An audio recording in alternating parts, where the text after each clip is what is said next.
Goedenavond. Deze microfoon doet het, hè? Ja. Good evening, everybody. And it's super good to see that this hall is almost filled, that there are so many people, and I'm happy that you are all coming. Just to start off, this evening is organized by the Wim Krauwel Institute, and I'm co-chairing the Wim Krauwel Institute, so it's a group of people. They are at the board of the Wim Krauwel Institute. I'm the co-chair. And I just want to say a short introduction on what the Wim Krauwel Institute is, and then, of course, the program will follow its course, and they are sitting here already. So the Wim Krauwel Institute looks at graphic design through the lens of the heritage, so the past, but also really looking at what does it mean for now, the now and here and then. And from there, what could graphic design be for the future? It means that there are a lot of activities like this evening. It's all graphic. That's really meant to also look at current developments in graphic design. But we also have other activities. For instance, once a year there is a collaboration with the Stedelijk Museum and Allard Pierson to do the Wim Krauwel lezing, the lecture at the Stedelijk Museum. There is that, for instance, we installed a special professor for graphic design who is looking at social, political, economical links to graphic design. This is in collaboration with the UvA, the University of Amsterdam, and a very important partner is Allard Pierson, who they have an amazing archive of graphic design. So if you don't know that yet, have a look there or ask them what you could look at, because it's a treasure trove of, from the Middle Ages to now, of material that is all books and posters and comics, and there's so much that I even can't explain it. Somebody told me today that they have 5 kilometers of archival material. So you're very much invited to do research there. So to go back to that, the professor with his or her students can do research there. But we also have, together with the Universiteit van Amsterdam, we have 2 fellows. That's Richard Niesen and Kilian Berg, and they are also the moderators tonight. So it's important to mention that we have this network, this small network that can be a bigger network of partners such as Allard Pierson, such as the Stedelijk Museum, but of course also the Zwijger, where we do 2 programs a year. And that gives us the opportunity to go into different levels of thinking about activating what is graphic design and how can it be used. Let's see, so I think it's time to introduce Richard Niesen and Kilian Berg. I don't know whom of you, I think Kilian is the first. So this is Kilian. He's going to, together with Richard, moderate this evening, and I hope you will have a very nice evening. Hello. Welcome one, welcome all. I think mic is all okay, I see. Yes, okay, so this is all working, I think. So welcome to this evening of It's All Graphic, Between Archives and Urgencies. For this evening, we will be centering ourselves on a subject, or I would say the relation between archives and activism. So with us to discuss that subject, deepen it out, are Geke Zaal, Farida Sedok, Maria Swartz, and Pauline Wiersema. So can we give them a warm welcome, please?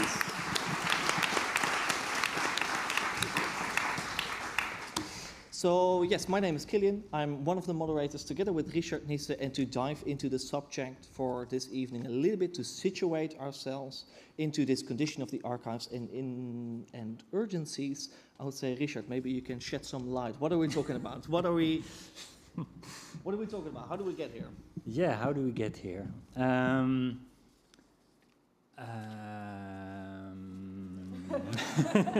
By bike. Let me start with that we noticed that graphic designers are increasingly working with archival material, explicitly looking at the past, for example, examining graphic design material of previous protest movements. In addition to existing archives, graphic designers also create new alternative archives, often with an activist approach. And the goal is to create a better alternative perspective to the future, on the future. So we see that designers organize themselves into collectives and embrace direct visual images that make a clear activist stance. So material from the 1980s often plays a central role in their projects. A period in which designers were heavily involved in political campaigns and social organizations. If you happen to have started art school in the 1990s, as I did, the activistic Wild Plakker Collective was one of your most important examples. And you can see one of their works over there.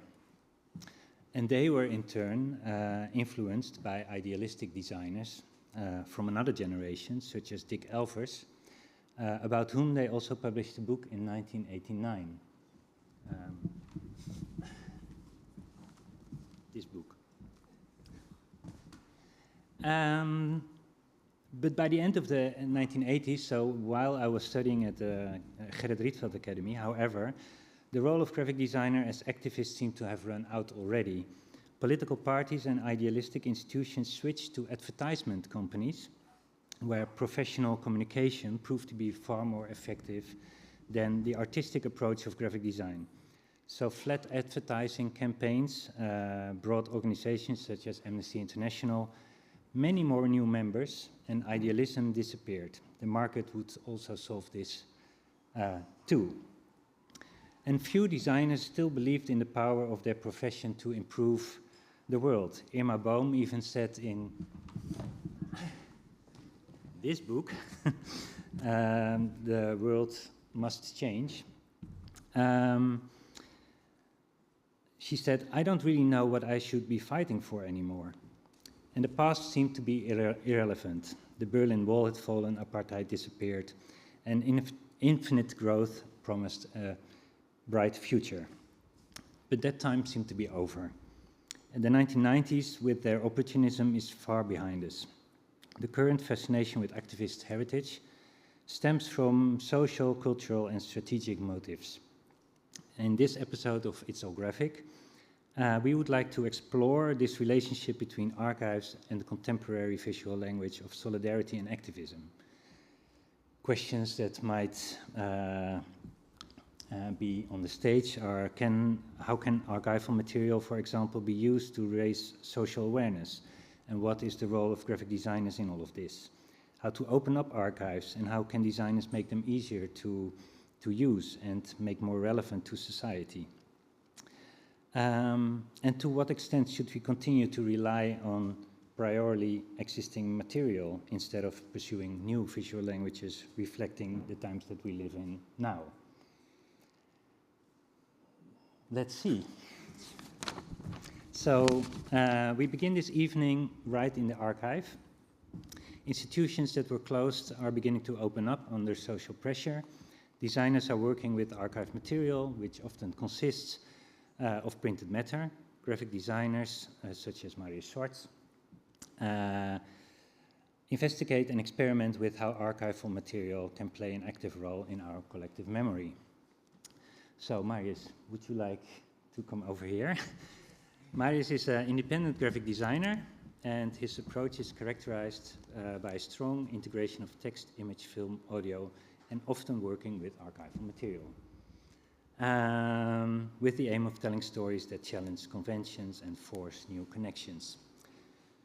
While seeking ways which historical material can be brought back into life through design, he was responsible for the Open Archief design, a project promoting the accessibility of online collections and stimulating the creative reuse of collective heritage. Is that correct? That's true. Yeah. Marius Schwartz.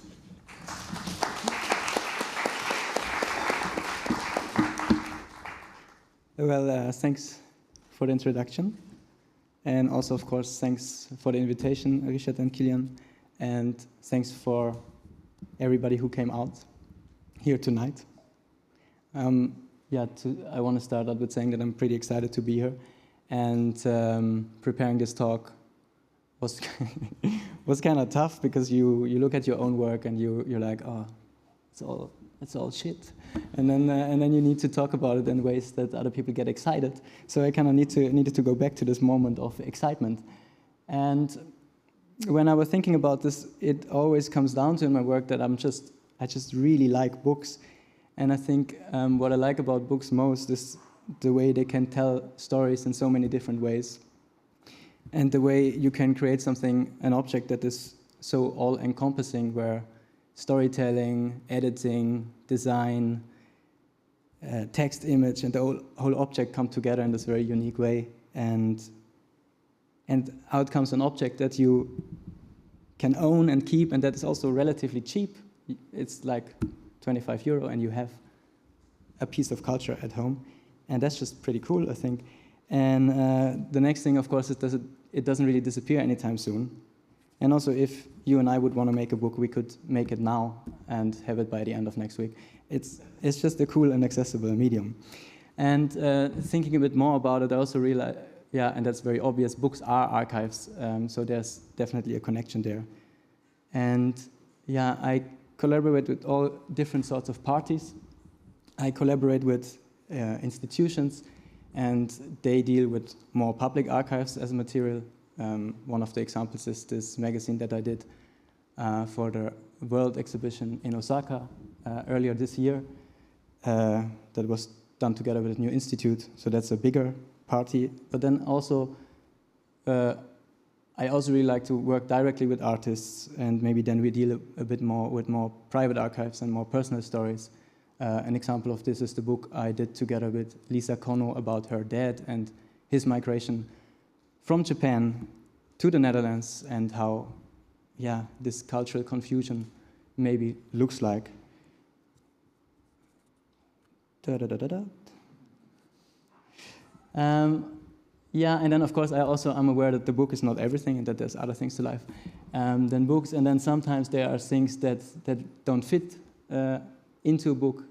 And one example is this screensaver that a friend of mine did, this drawing, this three-dimensional drawing, and I really liked it a lot, and I wanted to somehow preserve it or keep it accessible, and we turned it into a screensaver and published it on a website.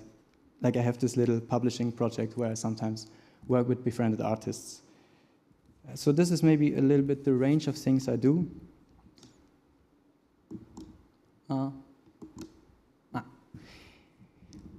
And then sometimes, of course, when I need to earn some money, then I also work with institutions on visual identities, where maybe the graphic design aspect is more like a reaction to the topics and the material at hand in a more formal way. And I feel that I prepared a bit too many slides, so I will just cut short a little bit. The other things you just can look at. But I wanted to talk a little bit more about the project Open Archief. And I mean, it's in the name, it's all about archives. And it is a project that started in 2019 by 3 archive institutions in the Netherlands, Beeld and Geluid, Het Nieuw Institute, and then later on it was joined by the Institute for Social History here in Amsterdam. And they wanted to invite artists to come into their collections and create new work from the material in their collections. And of course, what you get when you invite archives, and that's also the nice thing about this project, is that they just go, they go into the archive and they dig out stuff that maybe was forgotten in the canon of history, and they point out blind spots, and they're very critical towards the archive, and maybe they also revive movements in history that already existed, like about the squatting movement, but there are still super relevant today, and that's the same with feminism and all sorts of other suppression. In the beginning, I was more like taking care about the communication of the project, like announcing things, designing the website, and taking care of the exhibition design. And then it growingly went into collaborations with the artists. And one of the artists that asked me if I could help her was Femke Dekker, and she's an artist that works with audio, and then it's kind of natural that you need somebody to help you visualize these audio pieces in an exhibition. And so this poster was maybe one of the first closer collaborations together with one of the artists. But I want to say so many things, so I have to kind of keep it shallow now. But now I'm going to dive deeper into one of the projects. This was the third exhibition of Open Archive. Did I say everything I needed to say? The results of this research were always presented in an exhibition in a new institute. That's important to say. And this is an installation view of the third edition, and these two artists, this is Simon Tse and Alice Wong, and I got to know them through Open Archive, and in the meantime I would call them friends. And I really liked what they did in this exhibition. They were also dealing with sound, with a radio archive of a radio show called Snelle Berichten Nederland-China. And I liked their work in two ways. In one way, it was mainly about the topic that it was an interesting phenomenon that basically in the 1990s and zeros in the Netherlands, the Chinese migrant community had their own radio show, just daily broadcast on public radio in mother tongue, so it was in Cantonese. And comparable radio shows existed for the Moroccan community, for the Turkish community, daily half-an-hour time slot on public radio. And then, of course, with neoliberalization and budget cuts, this all disappeared. And that's kind of impossible today to think about it, that it existed. So it was already great that somebody pointed out this side phenomenon. And then, secondly, I was just very impressed by how they worked with this archive, because it was an incredible amount of archive and of history, and they managed to put this into a 20-minute sound piece that was actually exciting to listen to. And in the exhibition, you would see these 3 screens, and there was the translations or subtitles, because it was in Chinese, you wouldn't understand. But so you could listen and follow the story. And the problem with exhibitions is, of course, that they are temporary and they disappear and they are closed. And I just thought it was a shame that their project then also is not accessible anymore after all this effort that they put in. And so I suggested them if they would want to publish this together with me. And as I mentioned before with the screensaver, so this was another of these projects of friends that I saw, where I just thought I would like to extend that life and give it a more permanent home. And with their project, it was relatively easy because it was already a digital file, like a video with subtitles and audio. So I just had to, with little tweaks, I could upload it onto my publishing website. But what I do on top of that, what is very important to me, is that I kind of design an object to go along with this digital publication, because I don't like the temporarity of the exhibition, that it disappears, but putting something online is also super invisible and ephemeral. So with making an object, you somehow give it a place, and you can actually take it home and hold it and own it and revisit later on. So it's kind of like an up value of this. And so we made a cassette, which seemed obvious because the archive of this radio show was all recorded on cassette, so they engaged a lot in this material with cassette. So we made a cassette where the audio file is on the cassette, and in this booklet, in 4-point size, you can read all the subtitles. But I guess the most important part is the QR code that's on the cassette that leads you to the digital file where you can just read the publication and engage with it. And I would be a very bad publisher if I would miss out on this chance to invite you maybe to take a picture with your phone and keep it in an open tab and maybe read it tonight or somewhere later this week, because it's just a very good piece. of art. Yes. So this effort with this publication, that's something that started from Open Archive, but it happened outside of Open Archive. That was more like a self-initiated effort.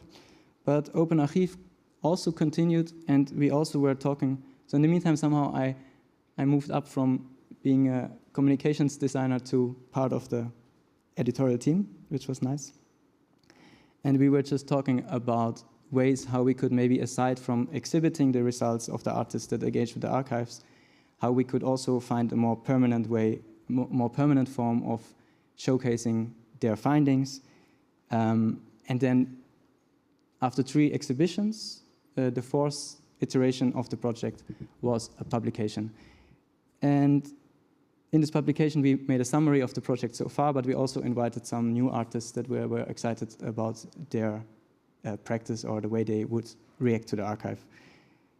And the design of this book, I can also talk a little bit about design, of course. It's like an archive folder, and inside this folder, every artist got a 16-page contribution, and 16 pages that basically equals 1 printing sheet. So in a way, everybody had the same space to occupy, but also we could individually react on their work with different paper, different printing technique, depending on what works for their artwork. And the artists, we would have a phone call, or they would come by in the studio, and we would discuss what is an interesting way of translating their work into the pages of the publication without compromising on their intentions. Yeah. It sounds all very dry, but I'm actually very excited about this. I just want to quickly mention 2 of these projects. One is a very colorful contribution by Belit Sak. She's going to have an exhibition with these paintings in Frame of Frames later this month.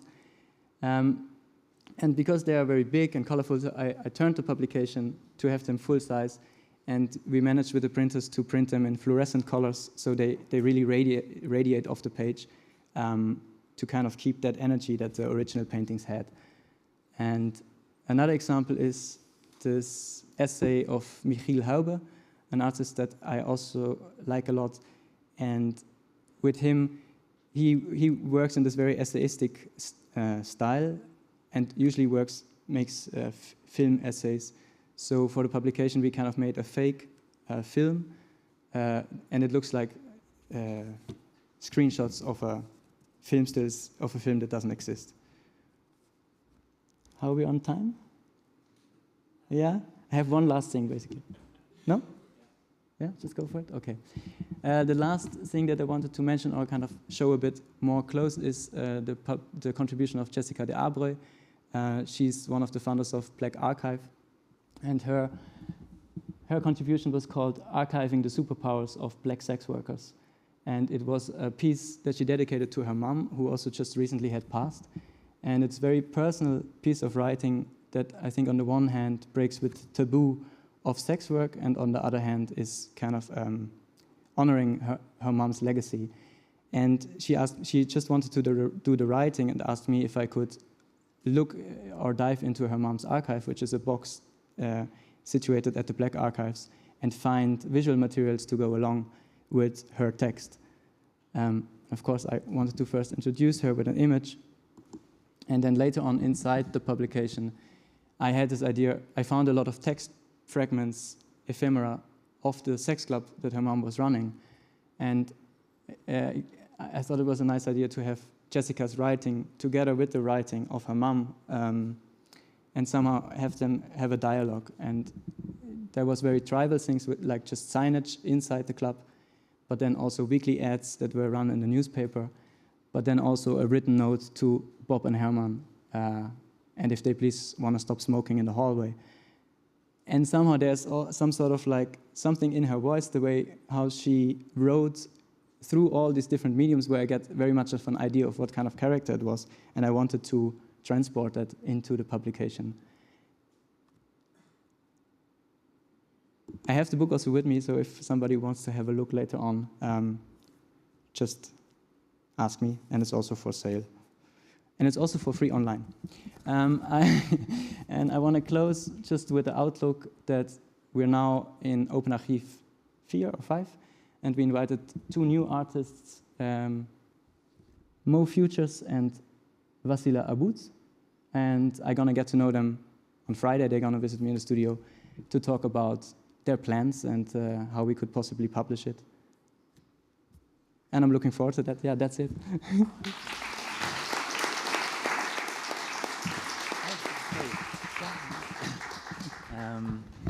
Thank you. You're welcome. And then you also skipped some, unfortunately we run out of time, but I also have some questions. Right. But I will just ask one, but I have to choose one. Maybe since you also publish the works of the people that you work with, do you see publishing also as a form of activism in a way, in the fact that, because you activate the work in some way or another, or you bring it out there to add something, to contribute something to society? Yeah. How do you no, I definitely think so, yeah. Mm-hmm. And I think like publishing somehow, like, because I started also this talk with this fascination for books, and publishing seems to be a very natural part of books, because they need to, I think, first as a designer I always think you just need to design it, but then if you have a good design but the printing is bad, you have a bad book. If you have a good design and the printing is good, you have a good book, but if it doesn't find the audience, worthless book. Yeah. And in a way, so I feel I'm getting growingly aware of how this is connected, and if you want to inject, I guess, an idea or a story or a overlooked history back into our canon or into our public conscious, then I guess books, no matter how small, or cassette tapes, no matter how small they are, I have to believe that, yes, someone will dive it up later on. Exactly, and even if maybe somebody with books in 20 years, somebody can find this and be excitable. Yeah. Funny enough, for instance, this book, I loved this book so much as a student. Yeah. But it's not available. It's out of print. Oh. Yeah, and it's like, so this book has something for me. It's like a holy grail of like, I always want to have this book. Yeah, you watch out. No, but there is this magic about this, and that's true. I think, is this an answer? That's a very good answer. Thank you. You're welcome. Kilian will introduce the next speaker. Thank you. We can. Or what's the? Yeah, I will clap. Thank you, Marius. So we can now jump on to our second speaker, Geke Zaal. Geke Zaal is a graduate from the Rietveld Academy and is currently enrolled in the Werkplaats Typografie. She works as an independent graphic designer, but also in close collaborations with cultural institutes, and is working on a self-initiated magazine, and I'm kind of spoiling it because I think you're going to be talking about that, issues on which he is drawing on archival material to draw the parallels between the then and the now. Can I invite you over to take to the stage? Geke Zaal.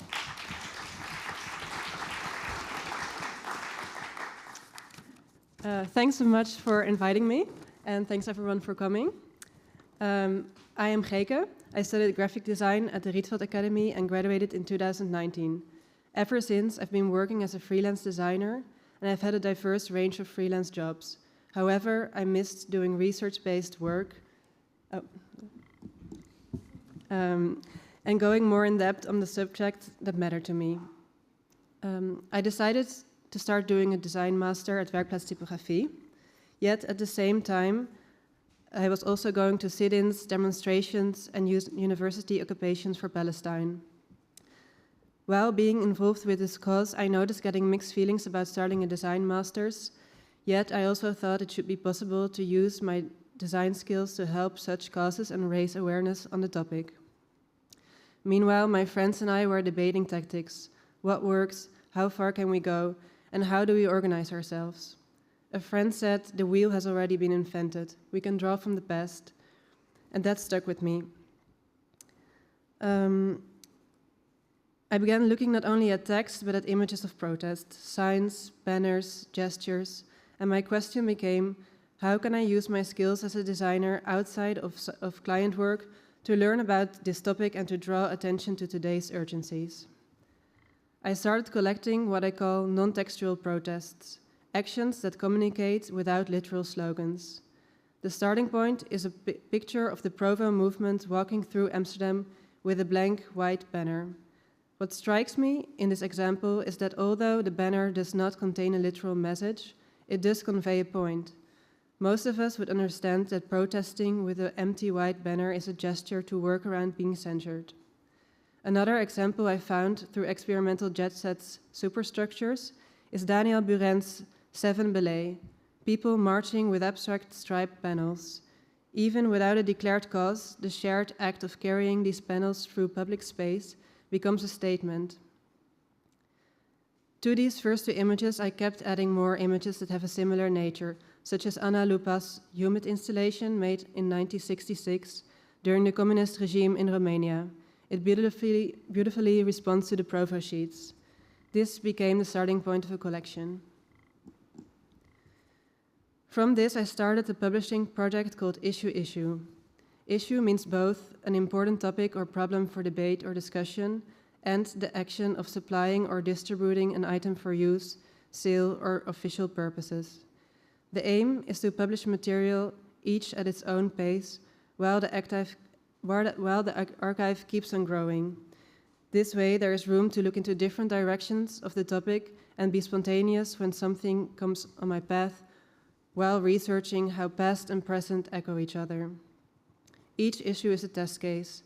Can a small material publication reactivate and circulate whenever it's needed? The first issue is issue number 1, High Red Center postcard. The issue depicts an exclamation mark that High Red Center, a Japanese avant-garde art collective active in the 1960s, used as their trademark. It symbolizes urgency, provocation, and a challenge to the status quo. Serving as both documentation and restoration, the postcard presents 2 images dissolved in the vast ephemeral space of the internet. Reprinted and published, the work is revived through renewed material presence. For me, this was a small but concrete way to materialize an archive fragment. Issue number 3, which I'm still finalizing, focuses on the white banner. It starts with the Provo blank banner, which the Provo movement came up with after Mayor Gijs van Hal banned the slogan against police violence and subsequently also freedom of speech and the right to demonstrate. However, the demonstrators were arrested anyway, which shows that the right to demonstrate was not respected by the authorities. The issue tracks how the gesture reappears. The white paper protest in China in 2022 and a recent pro-Palestine action that revived the same move after protesting in Amsterdam was banned for several days. The blank surface is paradoxically full. It's a smart way to work around censorship, resist misquotation, and signals solidarity through presence rather than through a slogan. Grouping these different protests shows how a single gesture travels, mutates, and remains legible across context. Issue number 4, printed at the beginning of this summer, focuses on the symbolic and physical act of cleaning, revealing how maintenance can become a form of resistance. The broom, mop, and sponge appear here not merely as tools for cleaning, but as symbolic objects of change, social critique, and subversion. Used to sweep away old ideologies, unwanted political beliefs, and the structures that sustain them. In this issue, I show the work of Mirle Laderman-Jukelis, Joseph Beuys, High Red Center, and several protests. Digging into these archives shows we're not acting alone or for the first time. We're part of a long conversation of forms and gestures. We can draw from these examples and adapt them to our current needs. It shows that the issues we're dealing with now were already issues back then. I noticed that protests from the past are often viewed with understanding and appreciation. They are often even romanticized, but these riots also involved violence. Think of the coronation riots in Amsterdam in the 80s, or the riots in Paris in 1968. By drawing parallels between those protests of then and those of now, where things sometimes get destroyed as well, or even bricks are being thrown at by protesters, I hope to remind people that resistance isn't just nice and polite. It also has harsher aspects, which were most likely necessary to be heard, and which hopefully ultimately led to progress. We shouldn't back down at the first radical voice. It's precisely this radical voice that can bring about change. Merely peaceful protest can, in a less ideal situation, absorb and neutralize resistance, rendering it harmless. I'm curious to further explore what the graphic language of protest can look like in 2025, how it can be reinvented, and whether it should be reinvented. Part of the nature of protest signs is that they are made quickly, often by hand and not always by designers. There's a beauty in a handwritten sign, yet an aesthetic poster can be very compelling and maybe even reach a bigger audience. I think that the aesthetics of the amazing poster designs that come to mind are very much originating in the techniques of the time. Think of Sister Corita Kent and See Red Women's Workshop, who worked with silkscreen, or this poster of the Provo movement, which is mimeographed, which, by the way, also is a beautiful example of showing how subversion can be expressed graphically. In the time these posters were made, those were the printing techniques at hand. Nowadays, information spreads mainly online, and therefore the majority of the posters are photo and vector-based. And this leads to different design choices. I believe the graphic language of protest is diverse and will build on the past and will eventually evolve over time.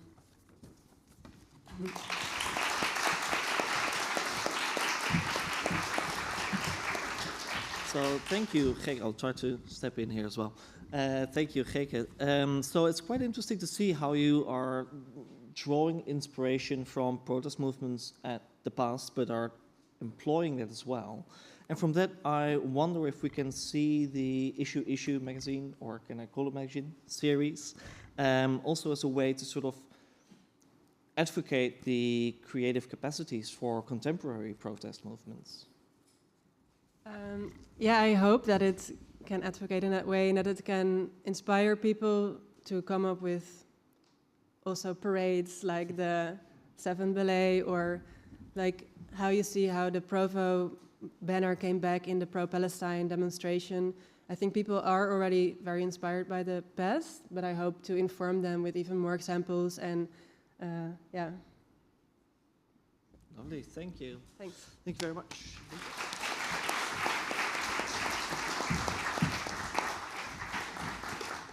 So although we promised the evening centered on the archive and activism, we're kind of sneaking out of the archive and back on the street where we do encounter the activism. And it is here that we find the work of Studio Pino Portato, the creative practice of Pauline Wiersema, who happens to just sit right here. Thank you for that. Thank you for joining us this evening. Her work is bold, it is colorful, it's bright, and it's designed to make an impression within seconds. She graduated with honors from the master program engaging the public issues at the Erasmus University.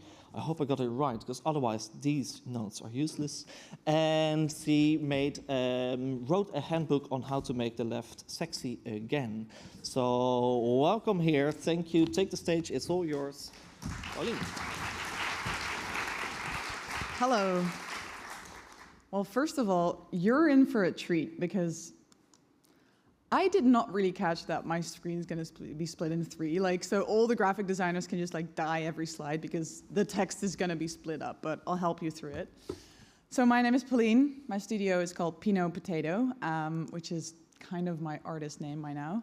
And as you just said, I make very visual, very playful, fun, kind of activist art. So I'm somewhere between art, design, and activism, and tends to be extremely left-wing. I'm a sucker for human rights. And I do build all kinds of installation for very progressive, very leftist NGOs or parties or whatever organizations. And then I also get a lot of calls from activists that need pretty posters, but they cannot get beyond Paint. So I love Paint, by the way. The program Paint. I also love normal Paint. Anyway, so this is the basic info. You basically said it all. I live in Rotterdam. I'm officially from Nijmegen. And I did a bachelor in design in Eindhoven. And then I graduated as well from a Master of Sociology at the Erasmus University. And I work for myself, which is great. there's a lot of work out there in the world because I love to just create and make and not think too much because I already do that in my free time. My work tends to be very low threshold, simple to understand. I work at a fast pace. I work multidisciplinary, so I don't really care what I use. If it works for the cause, I'll use it. And for me, it's also very important that my work is mediagenic. So I like to get media attention with my work because I believe it's a way of change. And, well, this is some of my work.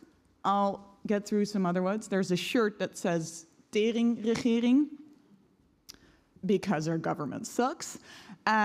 Stickers about seagulls, stickers about another piece of the government that I really dislike. And then there's also a picture of me getting arrested, because I also like getting arrested every now and then. So yeah, what's really my basic rule of design anytime is that you have to understand it in a couple of seconds, basically. And if you don't manage to understand the image and the sentiment within those seconds, there's probably something wrong. And that's my design rule, super important. I'm also kind of a populist. But I'll do that for anyone I work with. So this is a lot of, very important. There are some clients that I really love working for, which are the ones that try to make the world a better place. And then there's also a lot of ones that can call me, but I'll probably, I don't know, maybe I'll try to take their money and then use it for something else.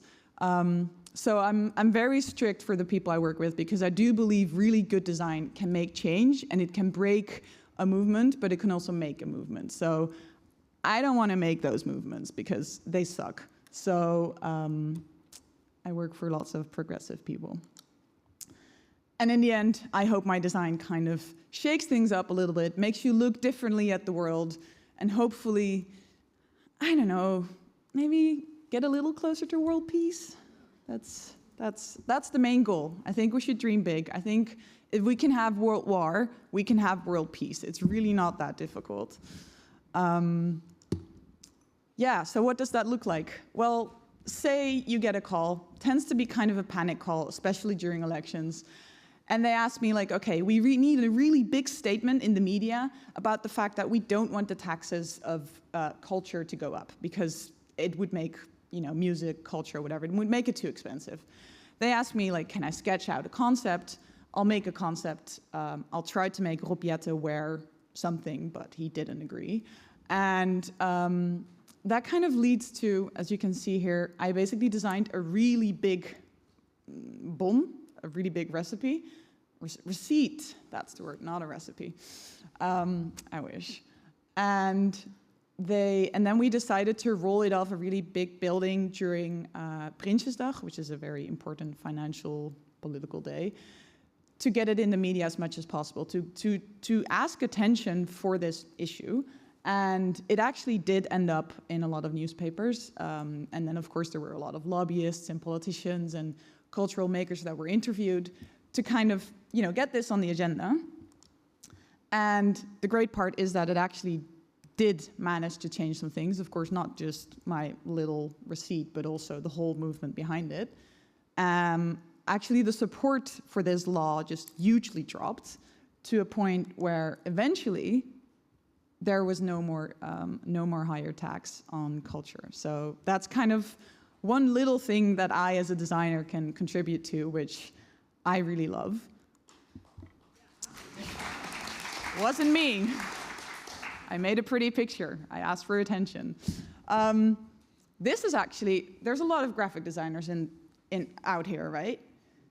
Okay, because then, I see some little nods. Then I'm sure you know the battle with clients where they basically try to put as much information on your poster as possible and you try to fight back on them and be like, everything you're putting on makes the design worse. This is a perfect example of this, actually. I designed a pretty cool tax letter for a campaign about fossil industries, basically. And then the client basically started adding more and more information and text and even some sort of house style to a point where it just looked horrible. You can see those on the left. It's kind of slowly progresses into something mediocre. And then you give up and you're like, well, at least I'm getting paid. It's okay. But the best part is that sometimes they ask me to also make it 3D.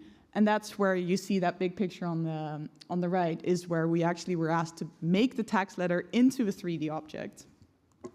And that was really cool. So sometimes when I'm at a party and I've had too many drinks, I try to tell people that I'm a professional attention seeker, because sometimes I get these emails where they're like, can you make sure we get to the front page?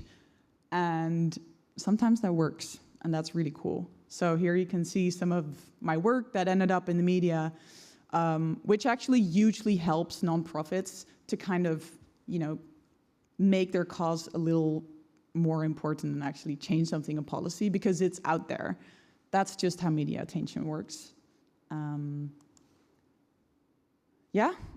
lot of the times it just starts with a concept. I make a sketch, pretty simple sketch. I tell the client, do you like it? And then when they say yes, I go on to execute it, which is also something you see here. So on the left, you see a pretty simple drawing that I made. And then this is actually the end result. So we made a huge stack of boxes that symbolizes the amount of proof that we have against the ING bank, because it's a very polluting bank and basically they're suing them.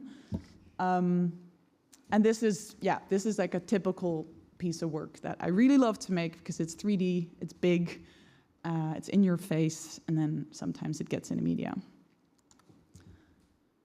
But the most important message to everyone here: are you angry? Start a project. I don't know, in Dutch we say, ben je boos, pluk een roos. That's wrong. Don't pick a rose. Horrible advice. Start a project, because, that's how I do it, at least. I'm sure a lot of people struggle with powerlessness and getting really confused and very overwhelmed by war and geopolitics and really dumb, ugly leaders that are trying to mess things up. But if you kind of start a little project, and for me sometimes that's just like a silly poster or a silly sticker, it kind of feels like you're getting back this tiny piece of territory that means you're actually able to make a little bit of change. And that can even be in your neighborhood, in your household. It can have to do with with your cat, but it really helps and is very fun. And it's really important to keep the fun in if you're a designer or an artist like me, because it's a pretty cool job if you get to enjoy it. Yeah, and this is just, I'm looking at you for time. How am I doing? Yeah? What does that mean? Okay, yeah, I can do. This is another project that I started out of frustration with the VVD. I was just really upset with them. I'd seen them in power for too long, and I started a campaign against them. So I designed 6 posters, at night when I was angry, and I collaborated with a couple of organizations, and we were able to actually spread, I think, like a good 500,000 pieces of these throughout the elections. They lost 1 seat in the parliament. That was on me. And you can see all the way on the right that Mark Rutte is holding a sticker. He is laughing, obviously. But this is something that was just really interesting also to do and to go through. And it's also, for me, it's a good way to just put my energy into something I care about. And then also, in the same elections, I also thought of a campaign for the Green Left. And I presented it to them kind of jokingly, and then they liked it so much that they bought it off me, which was a whole experience on its own, which meant that I also had a national campaign running like 2 years ago. And then the extreme right fascists basically copycatted my campaign because they thought it would be funny. So I've been able to design for both the extreme left and the extreme right, which I think looks interesting on my resume. Kan gewoon means, well, can do, basically. Yeah, I'm happy the QR code didn't get cut in half. As you also just said in your introduction, I have a design guide called Make Links Sexy Again, because I was just so hugely frustrated with the amount of design mistakes and weird things made on the left. And I truly believe that a movement that you want to be part of also has to be a sexy movement that looks good. So if you're interested, feel free to download my free ebook over there. You can also just go to my website and find Handbook, and you'll make it as well, with just really practical, simple tricks to make your designs better, to make the movement better, to be an activist with better visual statements, and make it a little clear, all of it. And then there's a lot of advice in there that I like to take myself as well, which means also that I try to add as little noise as possible to posters. Well, the big one, the successful one got cut in half, but I think it reached about like 2 million people. And it was basically a call to go to a protest against fascism and racism. And it was so simple, and there were very little extra elements in it. And therefore, it kind of boomed without like any money spent on marketing. So that was a good deal. Anyway, for all the extra advice, you can see the ebook. But worse, there's another ebook. It's also for free. And it's about the elections, because there's also a lot of mistakes made during elections by leftist parties that I don't think should be happening. So in case you're somehow in politics, or I don't know, you just feel like reading, you can also download the election special about from Make the Left Sexy Again. I think that should be about it. That's it. Thank you so much for listening.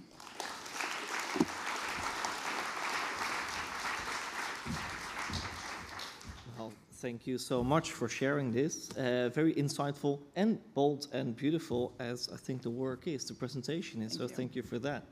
So as we are now trying, I'm forcefully trying to get us back into the archives, only for a bit. But I've never been. You've never been. Okay, so there goes my question.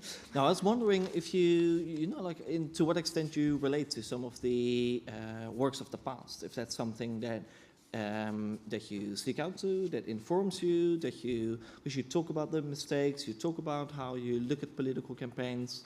Is that something, or? Well, I mean, I have like a whole map of inspiration and interesting examples from the past that I look into, especially when they're really iconic and really good. Mm-hmm. That's just something that inspires me. But it's not something that I particularly look for when I'm designing myself. I think that's just a different skill. I'm very much focused on contemporary culture. For instance, Nijntje, Miffa. That's, of course, could you call it archival? I don't know. But it's something really, in our present brain, and that's what I try to relate to, yeah.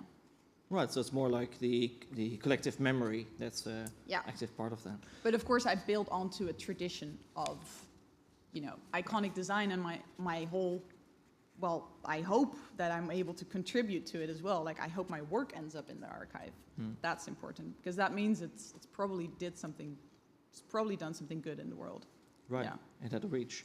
And so there's another thing that I was wondering, because Richard slightly talked about how roughly around the 90s, political parties and NGOs and charities, they started to move away from asking, let's say, artists and designers to switching to large-scale advertising agencies.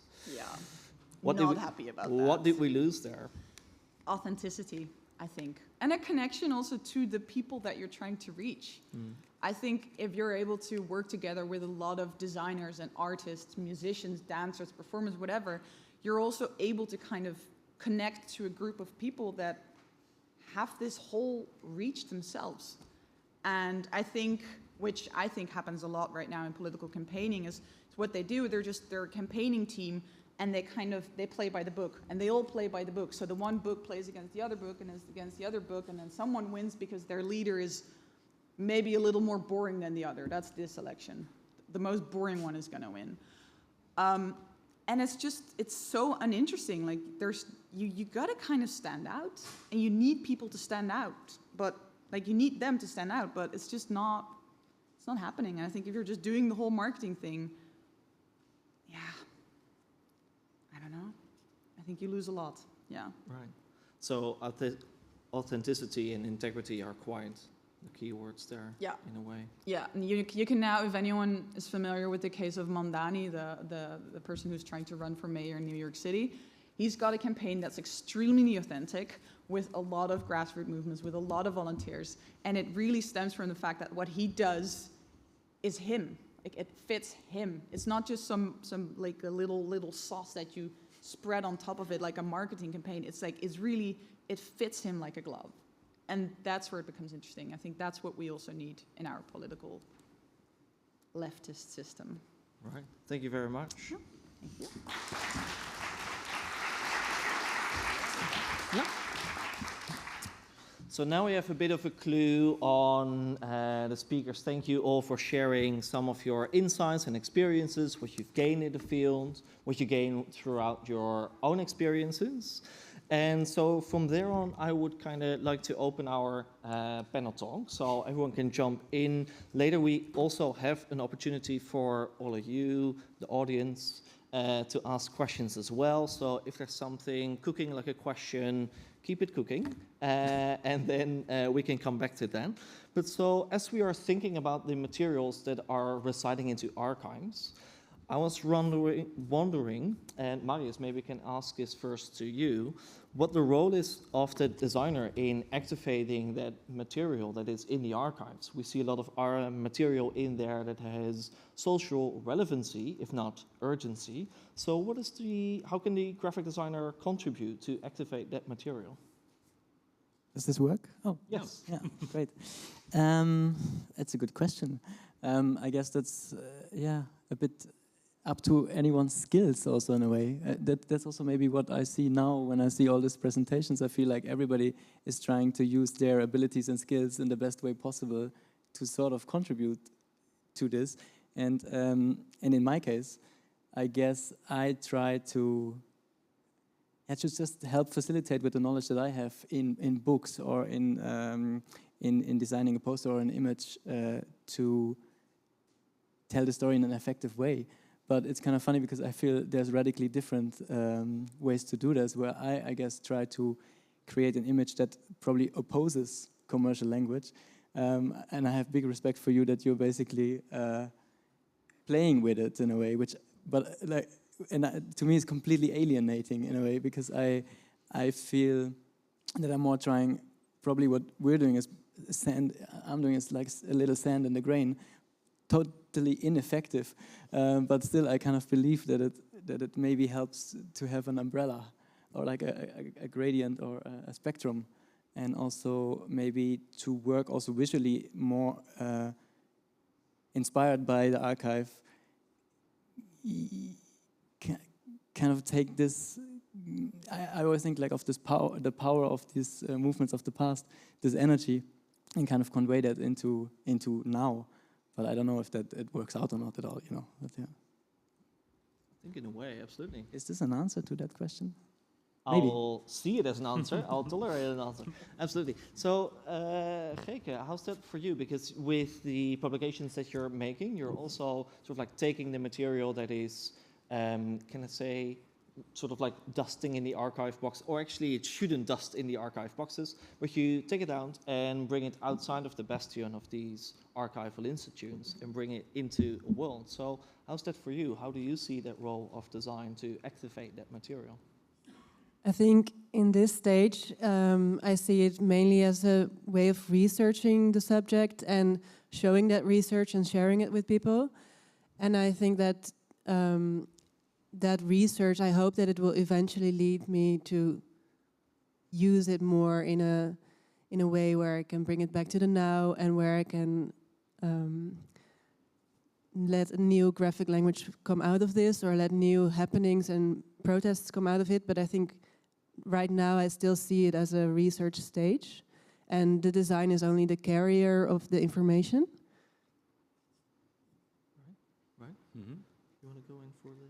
Yeah, I will do another question from our question list. I want to ask a question to Farida. Sometimes materials from archives or from the things that you find have highly charged meaning already in them, such as archives of emancipation movements. So how does using this material, almost as a ready-made or as a sample, intersect with application and appropriation? And what can we do to encourage its respectful treatment? So,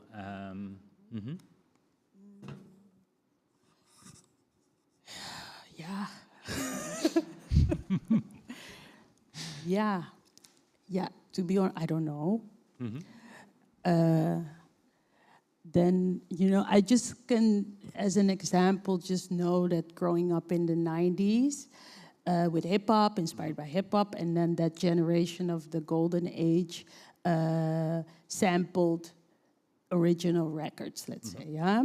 They sampled the records of their parents' generation and made something new.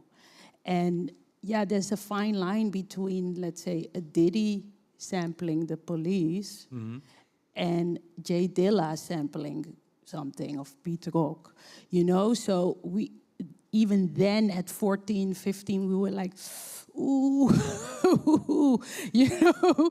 Like, why is this a good sample? And why is this not a good sample? So I think it's a lot about, you know, and even though it was quite a good pick from Diddy, but okay, no Diddy, maar to go back, it's the dual, the goal, the purpose, you know. Is it in music? By that he just wanted to make a hit, a commercial hit. That was the goal, and with the others, you could sense that it was driven by inspiration, by creativity, by reintroducing us to our parents' music. Because without that sample in that song, we wouldn't even know about that particular band or something. So I think with images, it's the same, you know, like. I grew up with something, but that doesn't mean that my friends know that image or next generation knows that image. So I think herhaling is in that sense a healthy thing, not of everything, of course, not of hate, maar it has something positive, seeing something repeatedly. So if we continue this thought, and do you also see around you like images that are treated in a like this police sample, like the people just use it to make money or to without using it as paying respect to or referencing in another way? Well, visually I don't see now of in graphic design, I wouldn't. I think Pauline would see or recognize more of it, maybe. Yeah, maybe Pauline, if you. Maar but for instance, in reclamas, in commercials, I do. You know, then you see like it's about toothpaste, but then you see someone breakdancing, and it's like, what does it have to do with each other? You know, the exploitation of culture. So there I see it very clearly. Okay. Pauline, how is that? Can you elaborate on that? How images are abused. Yeah, where is this line between using it in a good way or in a bad way? I mean, the line is definitely always blurry because it really depends on how people judge. Like something that we'll make now might be completely differently judged in 20 years from now, and I think that's a healthy thing. But it's also the same the other way around, right? Like when we now look back at something that's been written or made in the 80s or the 70s, we probably cringe in some way or the other. There's like so many things made that you don't even want to look at anymore because it's just so wrong from a perspective right now. And I think that's healthy. I'm not sure if I could think of an example right away of how people are abusing images right now. I'm sure it happens all the time, especially with AI. It's like, it's so easy to just make things that I really don't want to see. But also your own work has been what happened? Used again, right? By the FAD, yeah. That was, I personally thought it was kind of funny. But, that's a good example. Do you actually know if there was a designer involved who made this choice? Because somebody must have designed these posters. At the FAD? Yeah.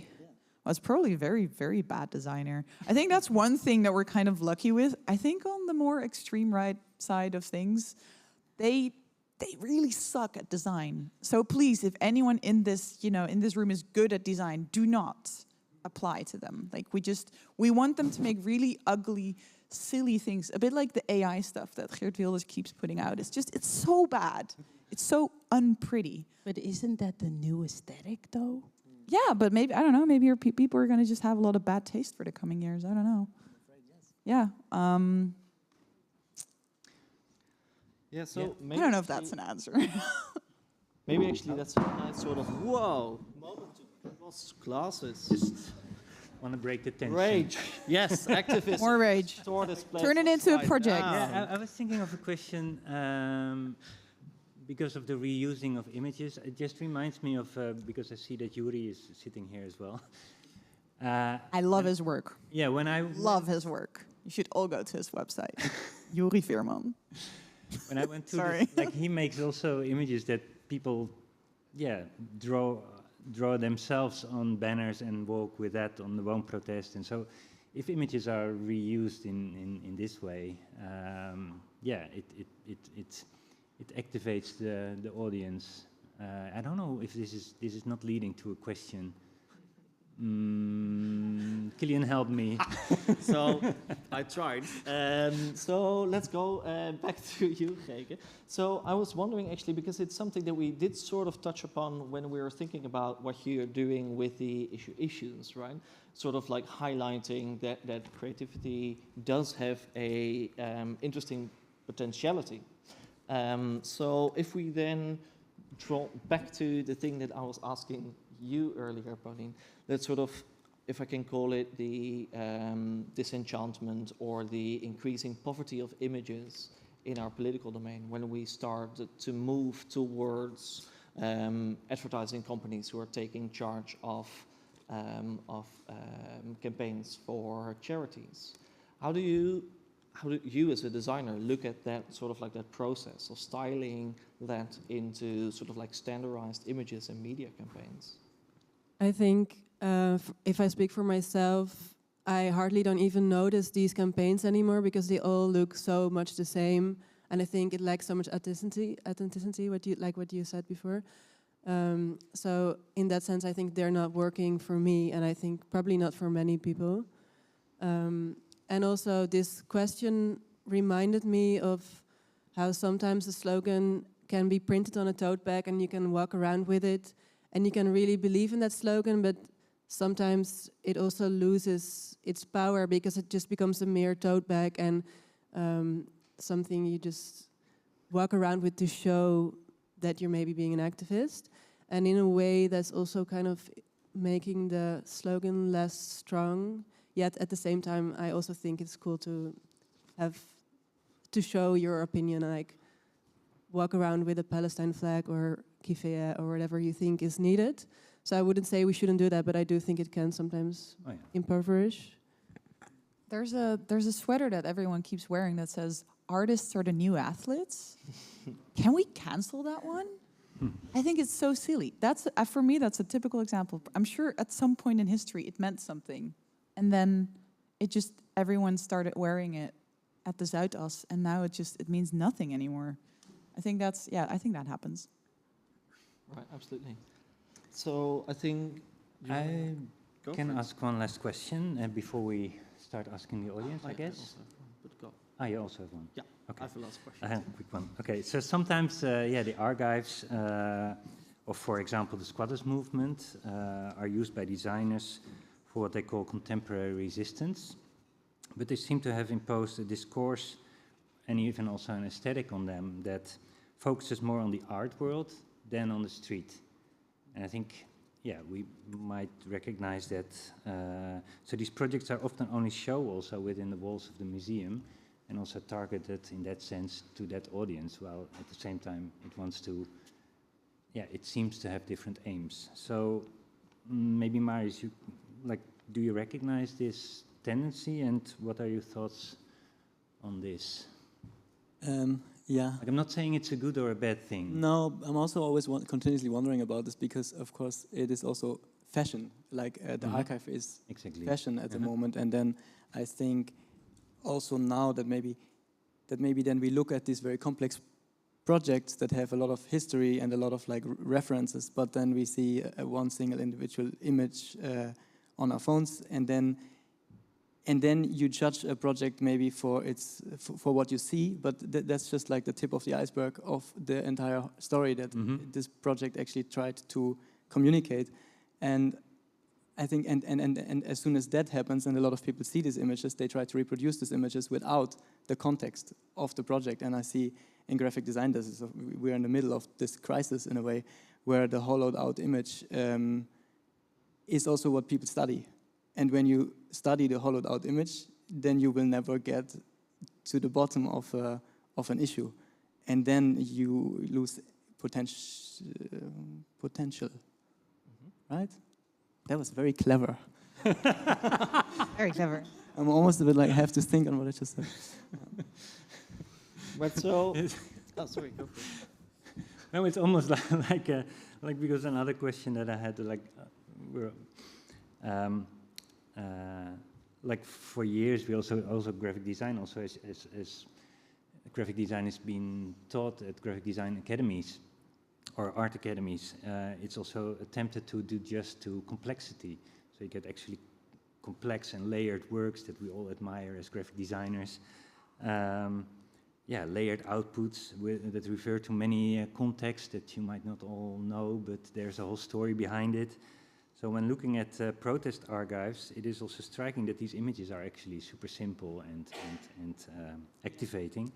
So, is there somehow, do you think that, the teaching of graphic design might also be steered more into, better or more simplified image making, or I don't know what.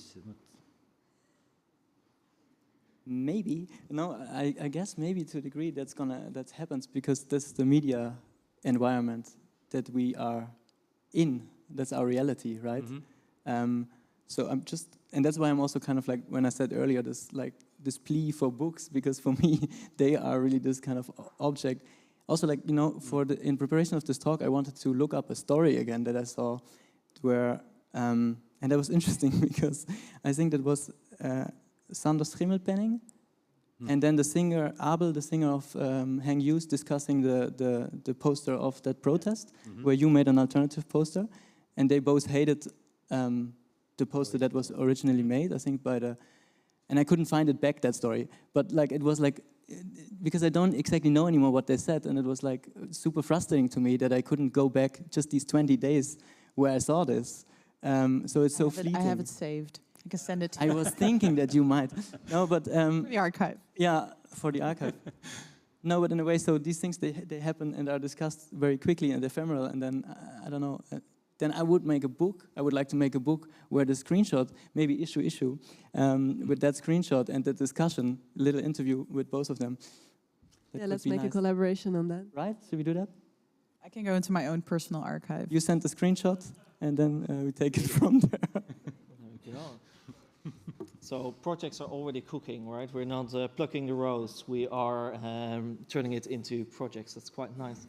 During your talk, Farida, and actually in our preparations towards this event, because yes, we did prepare, right?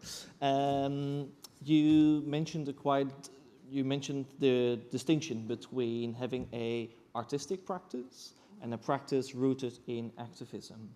So I was hoping, could you elaborate on this differentiation and why that's so important? Yeah, because it's still wrong on the Instagram, by the way. Maar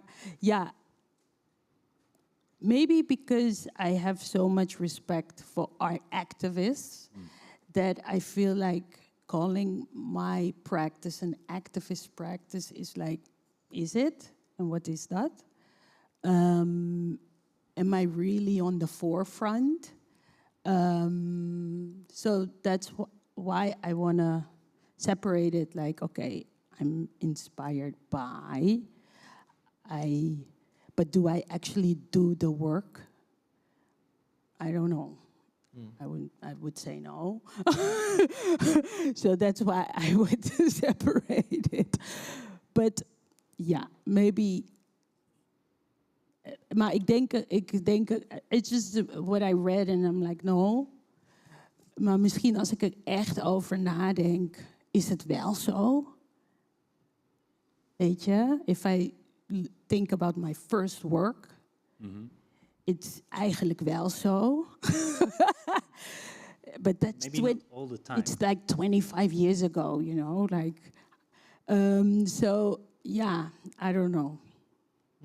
Of I know, I would separate it. Yeah. Right.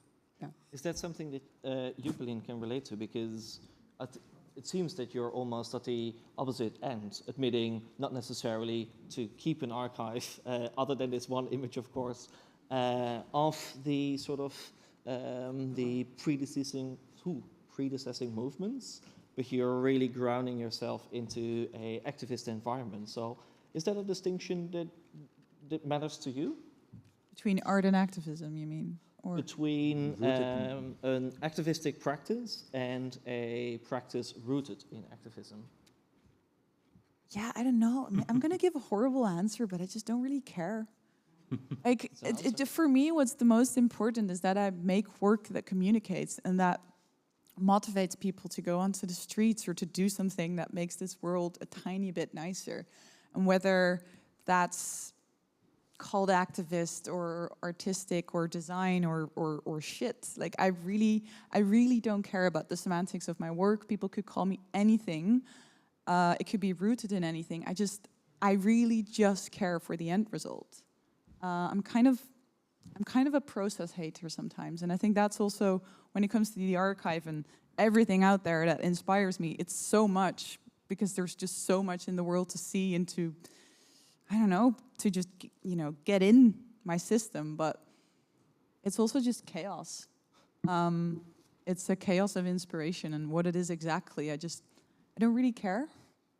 Yeah, that's my horrible answer. It is now? I just want it to work. I just want the end result to work and to do what it needs to do. And then we'll just move on to the next work. That's it. It's also a nice bridge to move on to the next questions, which are not ours. Are there questions from the audiences? We do have a question already. Perfect. Shall I Lovely. be the microphone bringer? Well, yes, go for it. I'll exercise on stage. It's actually less of a question, more of a statement. Wait, are we doing that? A question? no, I'm What just do they say? Wait. A question is maximum 2 sentences with a question mark at the end, Okay. right? Well, no, I'm really inspired by the conversation. I think there's a big role design can play in activism. I just want to say that it's also important that it's accessible to everyone, particularly historical archives and so on, that anyone can do it, not just researchers, and play around with it in modern forms of media, which in the Netherlands is quite good, but not in other countries.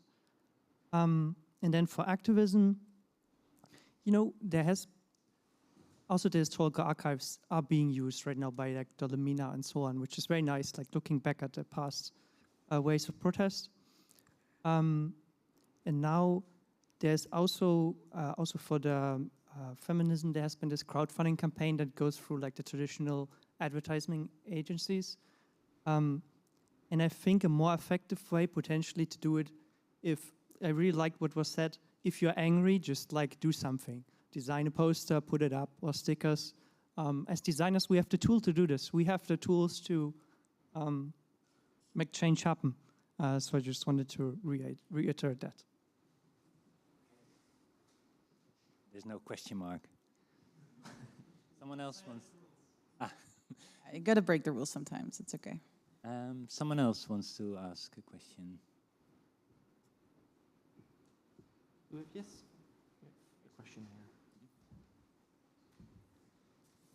here. I have a question for Pauline.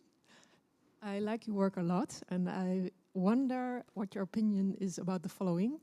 I read a message from Follow the Money that the VVD gets a lot of media attention right now. Like, probably more people saw it.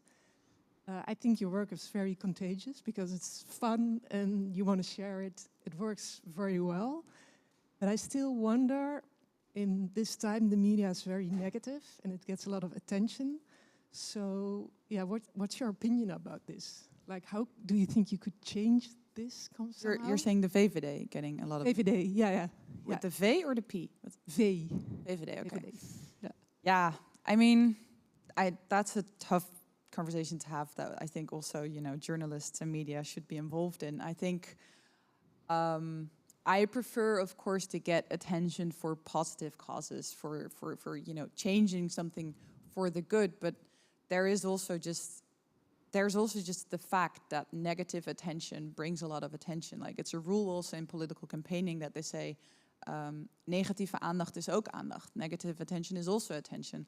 And that's something that works, especially with rage bait, and like there's so many ways of getting people to listen to you by making them angry. I'm personally not a fan, but it is something that's really tough to battle. I think if people put a lot of, angry or fearful things out there, you're gonna have to probably top it with 5 times more optimism and 5 times more energy and color and a belief in a better world to kind of get past that. And that's really difficult. And I wish I had an answer to how to do that, but it's a tough battle. Yeah. Does that answer your question? Yeah, maybe one question. Did you see the new slogan of Volt? Do iets nieuws. Do iets nieuws. And then dance a lot on the street to actually, make. You haven't seen something yet? dancing? What? Yeah, they're trying to let people dance actually and do something positive and new. Well, so you haven't seen it, okay? Well, I guess if they're all going to dance themselves first, that might become interesting. Yeah. Okay. I wonder about their dancing skills. Yeah, let's go. Other questions? Yeah. Yeah. Okay. It's more for the archive people. Sorry. Out of all the things that are in archives, like all the topics and all the interesting like stories, how do you select the ones that you want to bring out to back here to the present? Like to any of you that want to answer.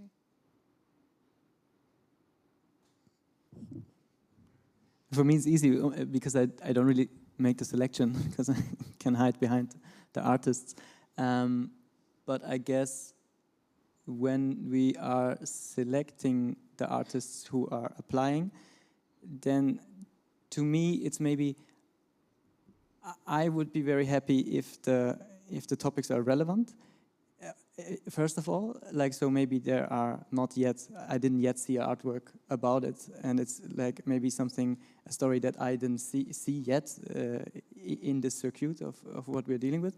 But on the other hand, also now I realize that things become very repetitive, like this kind of the white cube solution, like the white cube kind of getting a work out of the archive and then putting it in beautiful way into an exhibition. That doesn't really work for me anymore. It should be like there must be a comment or like a digestion of the material, like more I think in the direction of what you are doing with your work. That there's like that you mix it up in a way and that something new comes out of it that is powerful and that's not just a copy of the archival piece represented anew. Because I think that's not enough. I think it should really be activated in a way that it has a new energy. And maybe what I also like what Farida is saying, that I think that we should try, because it's always rational, we're argumenting for this was important then and maybe we should reconsider it now, and we have a rational discussion about why this is important. But I'm feeling that this more guts approach where you make intuitive choices and make something that just intrigues people maybe down there is maybe more important. Or growingly important, I don't know. That's now very big, but I think that also reacts to this populist game in a way, which you're kind of playing with the left and the right, and it feels like a loop in a way of this. You got to top up this, and then they do this, and then they copy this, and it's almost breaking that cycle somehow. How do we get there? That's I feel. That would be my question or my urge. Not really an answer to your question, but I think that's maybe what these projects should aim for, that they maybe stop that loop of populism and go into a place of poetry and inspiration and alternative. We do have time for one more question if it's out there, which I'm scanning, no question. In that case, I would say maybe that's time to wrap it up. Astrid, would you like to join us while wrapping it up? I want to add one last thing. But first, Richard, join us for adding... Because you all found this beautiful folder on your seat. It's made by Angèle Jaspers. And yeah, we want to thank her as well for contributing to the evening in this way.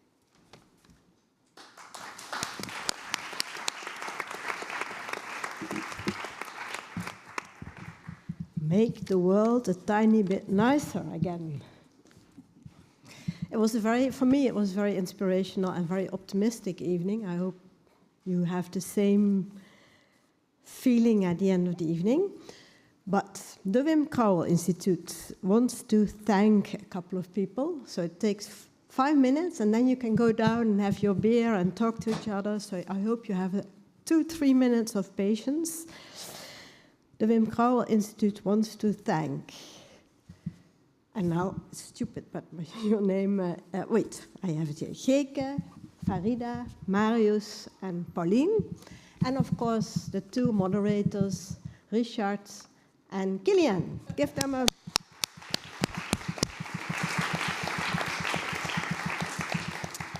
Then, of course, we would like to thank our partners. That's Pakhuis de Zwijger, where we have been doing this already for, I don't know, 14 times, 13 times, I don't know. And they are a great partner to do this together, to join their audience, to join their community, and the other way around. So thank you, Michelle and Alex. Then our other partner is, of course, Allard Piersot, which I already mentioned in the beginning. That's a very inspirational partner to understand how, when we're talking about archives, I already told you, look it up. The NADD, it's an abbreviation of Netwerk Archieven, Design and Digital Culture. One of our partners is the Stedelijk Museum. I don't know if somebody's here, but of course we also do other programs over there. Then some of the funding people, which is also really important to be able to do this, it's Pictoright Funds, it's NADD, they also give us a little bit of money to do these evenings. It's really important, Het Cultuurfonds. I have the feeling I forget somebody, Bruni, but maybe they apologize, or I apologize if that's the case. Then I want to thank Simon Pillou. Where is Simon? Yeah, he's the photographer, and he makes our archive, so thank you, Simon, for that. Angèle Jaspers, who did this beautiful folder that you can all take home. I'm not there yet, but almost. I want to thank Bruni Hofman, who is the coordinator of the Wim Krauwel Institute and is really the spine of what we can do and how we can develop our movement. And I want to thank, of course, all of you for being here, for being co-thinking with us what activism could be. And I hope you will have a very nice rest of the evening downstairs. You can have a drink, talk to each other, make activism the new reality again. Thank you.